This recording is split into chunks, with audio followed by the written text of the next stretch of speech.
Hello साथीहरु नमस्कार। हजुरहरुलाई फेरि पनि स्वागत छ हाम्रो युट्युब च्यानल सिभिल क्रेज नेपालमा।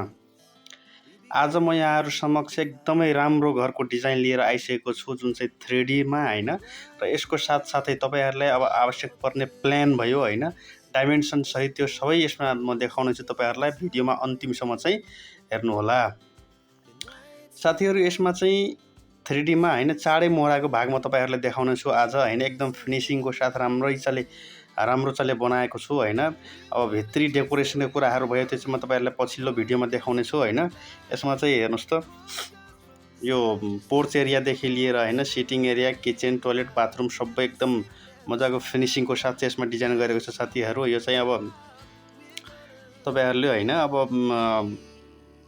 रुरल एरियामा भइहाल्यो हैन, भिलेज एरियामा बनाउँदा पनि हुन्छ।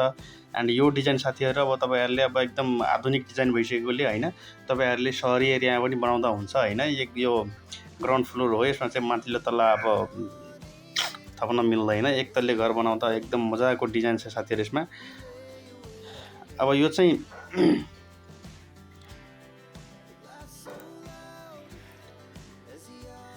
ग्राउन्ड फ्लोर प्लान साथीहरु हैन। प्लिन्थ एरिया कुरा गर्नु पर्यो भने 859.54 स्क्वायर फिटमा बनेको घर हो यो हैन।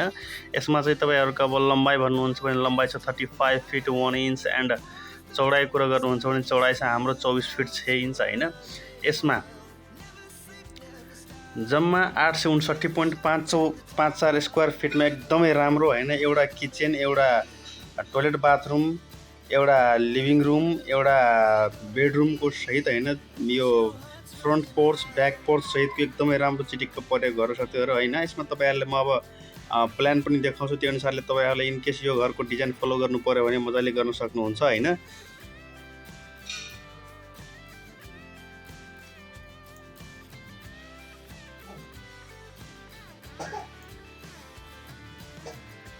एन्ड फाइनली गाइस यो अब भित्र कुरा गर्नु पर्यो भने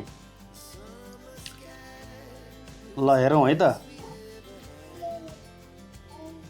यहाँबाट इन्ट्री गर्ने बित्तिकै यहाँ हेर्नुहोस् त यो चाहिँ मैले पोर्च एरिया बनाएको छु हैन, जहाँ चाहिँ तैले बरन्डा भनौँ न, बरन्डामा अब एक्स्ट्रा टाइममा चाहिँ बस्ने यताउति गर्ने सामान राख्नु पर्यो भने त्यहाँ चाहिँ हामी गर्न सक्छौँ हैन।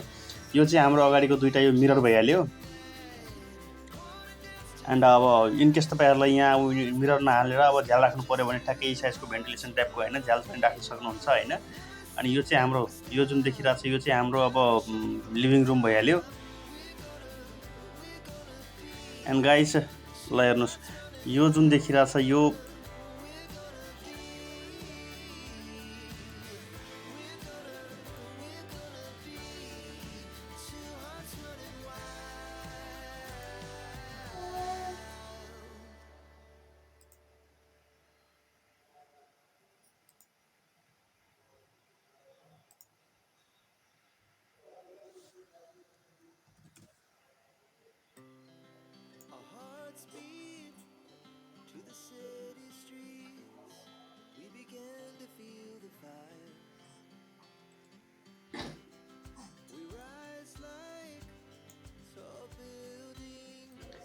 एन्ड गाइस यो जुन एरिया देख्नुभएको छ हैन यो चाहिँ हाम्रो लिभिङ रुम भइहाल्यो। यो लिभिङ रुमबाट यो चाहिँ अगाडिको भाग जुन छ हैन किचन छ यो चाहिँ फुल्ली यहाँ चाहिँ ल हेर्नुस् त झ्याल टाइपको यहाँ चाहिँ ओपनिङ दिइरहेको छु हैन।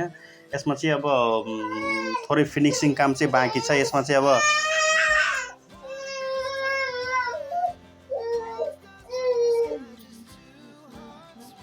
अब फर्निचरको कुराहरु अहिले सेटअप गर्न बाँकी छ हैन। यो जुन अब यो भन्दा पछिको भिडियोमा तपाईहरुलाई प्रस्तुत गर्छु हैन, त्यसमा चाहिँ फुल्ली सेटअपको साथ देखाउन छु हैन। यो चाहिँ डाइनिङ एरिया के भन्छ सिटिङ लिभिङ रुम भइहाल्यो। And this one is kitchen room हैन। किचनबाट यसरी बाहिर निस्किने के भन्छ रेयर ब्याक हैन रेयर पोर्च एरियामा चाहिँ जाने बाटो भइहाल्यो। एन्ड गाइस ल हेर्नुस् त यो चाहिँ हाम्रो टोयलेट बाथरुम भइहाल्यो। एन्ड फाइनली यो चाहिँ हाम्रो लिभिङ रुम। यसरी अब फाइनली तपाईहरुले यसरी आउटलुक देख्नु पर्यो हैन, यसरी बाहिरी रूप देख्नु पर्यो भने यो चाहिँ एकदम राम्रो फिनिशिङको साथ बनाएको घर हो यो, चिटिक्क परेको घर है गाइस। एन्ड यसको अब प्लानको कुरा गर्नु पर्यो भने प्लान चाहिँ ल हेर्नुस् त यो चाहिँ हाम्रो प्लान भइहाल्यो, जुन चाहिँ ग्राउन्ड फ्लोर प्लान छ हैन। यसमा प्लिन्थ एरिया कुरा गर्नु पर्यो भने 859.54 स्क्वायर फिट छ हैन। यसमा लेन्थ ब्रेथ चाहिँ लेन्थ छ तपाईको 35 फिट 1 इन्च छ भने चौडाइ हाम्रो 24 फिट 6 इन्च रहेको छ, जसमा अघि मैले भनेको थिएँ हैन 3D को बेलामा यो पोर्च एरिया जुन छ हैन फ्रन्ट पोर्च यसमा चाहिँ 12 फिट 8 इन्च लेन्थ छ भने 5 फिट 10 इन्च ब्रेथ रहेको छ हैन। यहाँ चाहिँ हाम्रो मेन गेट हुन्छ हैन इन्ट्री गर्ने, यो चाहिँ हाम्रो लिभिङ पोर्सन लिभिङ एरिया भइहाल्यो। एन्ड गाइज यो यहाँबाट चाहिँ मैले हाम्रो लिभिङ रुम